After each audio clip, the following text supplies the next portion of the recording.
अन्नदाता। जो अन्नदाता लॉकडाउन के काल में पूरा हिंदुस्तान कैद था और किसान अपनी खेती में फसल उगा के हिंदुस्तान का पेट भर रहा था।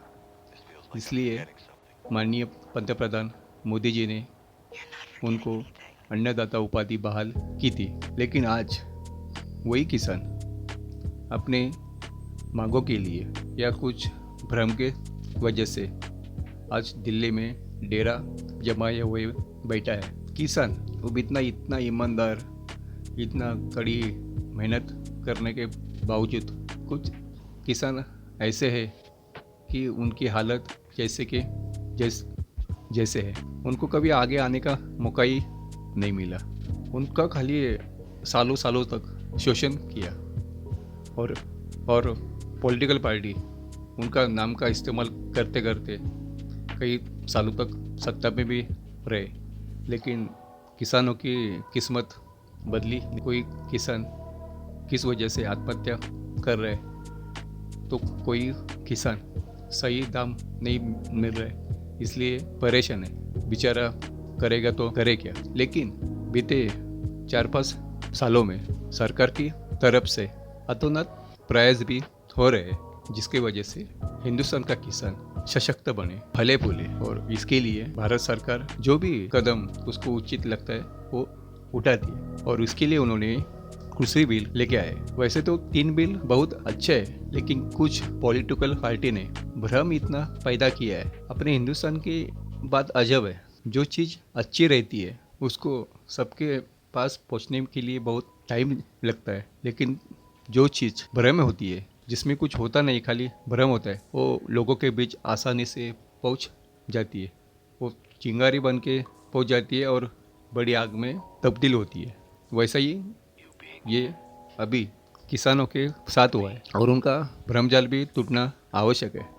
ये तो बेचारे सर्दी में, कोरोना काल में दिल्ली में कब तक वो बैठेंगे। और उनका जो शंका है मन में, जो उनको भयभीत किया है, वो भी दूर करना आवश्यक है। वैसे तो बिल में वैसे कुछ खास तकलीफ वाली बात नहीं है, उल्टा अच्छा ही है। पहले किसान अपनी फसल मंडी के अलावा किसी को बेच नहीं सकता था, लेकिन ये सरकार आने के बाद उसमें नए नए संशोधन करके किसानों के लिए उचित दाम मिले और वो अपना माल उसको चाहे किसको भी बेच सके, वो सुविधा सरकार ने की। और वही बात कुछ लोगों को खटक रही है। अगर वास्तव में अगर ये बिल का इम्प्लीमेंट्री होता है और सही मायने अगर काम करता है, तो अपोजिशन वालों के पास कुछ काम नहीं रहेगा।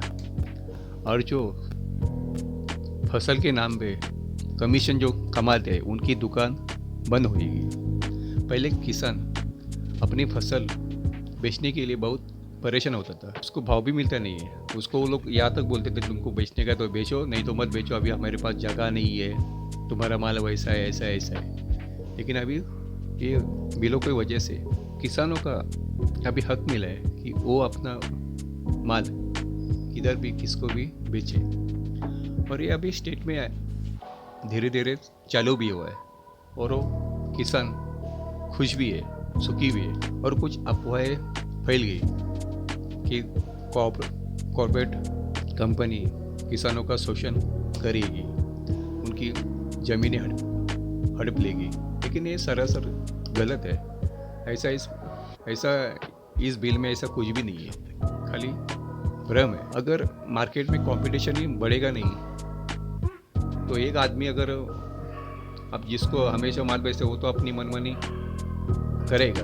लेकिन आपके पास ज़्यादा ऑप्शन अवेलेबल रहेंगे तो किसान आसानी से जिसको चाहिए अपना दाम तय करके खुद माल बेच सकता है। कॉर्पोरेट कंपनी क्या करती है कि उसको कुछ फसल चाहिए, तो कुछ किसानों को कांटेक्ट करके उनके साथ साल भर का कॉन्ट्रैक्ट करती है कि आप मेरे को फलाना फलाना माल वो के आप दे दो, उसमें चाहे मेरा नुकसान हो या घाटा हो, और उनको एडवांस में पैसा भी मिलता है।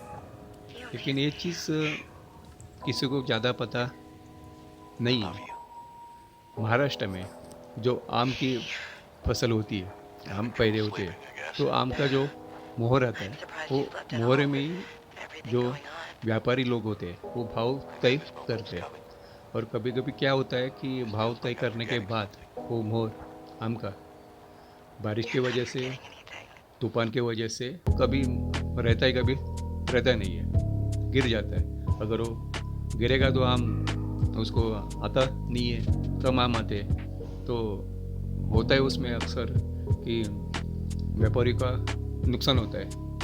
लेकिन उनकी कमिटमेंट है, कमिटमेंट होती है कि चाहे कुछ कम मिले या ज़्यादा मिले, जो दाम तय किया वो उतना मिलना तो मिलना ही है। तो इसलिए जो महाराष्ट्र के किसान हैं जो अपनी उपज बेचते हैं उनको कभी इतनी ज़्यादा परेशानी होती नहीं है। वही इम्प्लीमेंट अगर पूरे हिंदुस्तान में अगर लागू होएगा तो अपने किसान बहुत आगे आएंगे, और जो उनका शोषण हो रहा है उससे उनको आज़ादी मिलेगी। लेकिन उनके कुछ नेता है या तो उनके ऊपर जो राजनीति करना चाहते हैं वो ये चीज़ नहीं होने देते।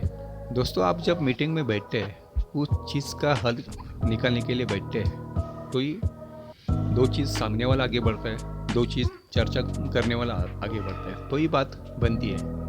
आप खाली एक ही बात लेके बैठेंगे, नहीं नहीं नहीं मेरे को यही करने का, मैं सही हूँ आप गलत हो, तो ऐसा तो चलता नहीं है। और आखिर सरकार है, आम आदमी तो चुन के देता है, तो उनको कुछ बिल बनाने का भी हक है। हाँ, उसमें कुछ खामियां हो सकती है, तो वो तो दूर भी तो हो सकती है, और सरकार वो राजी भी है। फिर किसानों के नेता एक ही चीज़ पे क्यों अड़े हुए हैं? फिर उनके ऊपर वो मंशा उनकी साफ दिखती है कि क्योंकि वो उसका हल चाहते ही नहीं है। अगर वाकई उनको किसानों की फिक्र होती, क्योंकि दिल्ली में सबसे ज़्यादा तो हो सके तो किसानों की तबीयत बिगड़ भी सकती है, कोरोना काल भी है, तो उसमें उसमें ज़्यादा रिस्की भी है। लेकिन ये लोग जल्दी मानते क्यों नहीं है? सरकार तो अभी अपनी प्रयास तो कर रही है, बता भी रही है, हम भी लिखने के लिए भी तैयार भी है। लेकिन किसान नेता एक ही जिद अटके लेके हुए बैठे हैं कि आप तीनों बिल कैंसिल करो। लेकिन ऐसा तो होएगा नहीं, क्योंकि सरकार के पास भी अधिकार है, वो तो क्या आसमान से के टपक के बैठे नहीं है, उनको पूरे हिंदुस्तान ने चुन के दिए। हाँ, कुछ मांगे आपकी जायज़ हो सकती है, कुछ उसमें गलतियाँ हो सकती है, तो सरकार तो तैयार है। जो अच्छा खासा किसानों के पास 70 साल में जो कभी मौका आया ही नहीं एक साथ आने का, वो पहली बार इतिहास में आया हुआ है। और सरकार भी ऐसी मिली है कि वो करने के लिए राजी भी है। पहले खाली आश्वासन मिलता था, बाद में कोई उसको पूछता नहीं था, आंदोलन खत्म, आश्वासन खत्म। लेकिन अभी किसानों को मौका आया है, तो वो मौका उठाने को उनको दे दो। जो उनका हक में आने वाला है वो कैसे भी करके आप उनको देने की कोशिश कीजिए। लेकिन आप जिद पे अड़ेंगे तो बेचारे इतने दिन से अपने घरदार छोड़ के बैठे हुए, फिर वो सब पानी में जाएगा, और उसके लिए जिम्मेदार खाली किसान नेता होंगे। हाँ, अगर सरकार एक जिद के अलावा आप बिल में संशोधन के लिए भी सरकार अगर तैयार है तो फिर उनको भी आगे आना चाहिए, बात माननी चाहिए, और जो हो सके, और उसमें आप अच्छा क्या कर सकते हो वो आप सुझाव भी दे सकते हैं। और वो फुल एंड फाइनल अभी चांस भी है, अभी सरकार आपकी हर बात माननी पड़ेगी उनको, ऐसे हालात है। तो ऐसे हालात में मौका दे के चौका मारना चाहिए कि कंफ्यूजन पैदा करना चाहिए।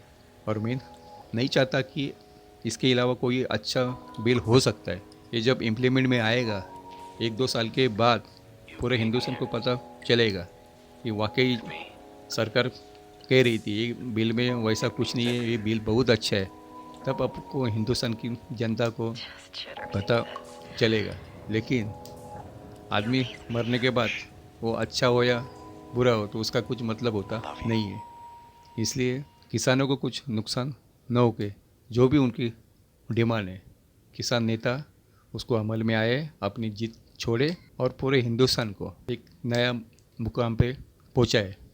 और जो दिल्ली वासियों को आंदोलन की वजह से जो तकलीफ हो रही है उसका भी ख्याल रख के जल्दी से जल्दी बीच का रास्ता निकाल के मेरे अन्नदाताओं को भला करे। तक के लिए जय हिंद, धन्यवाद।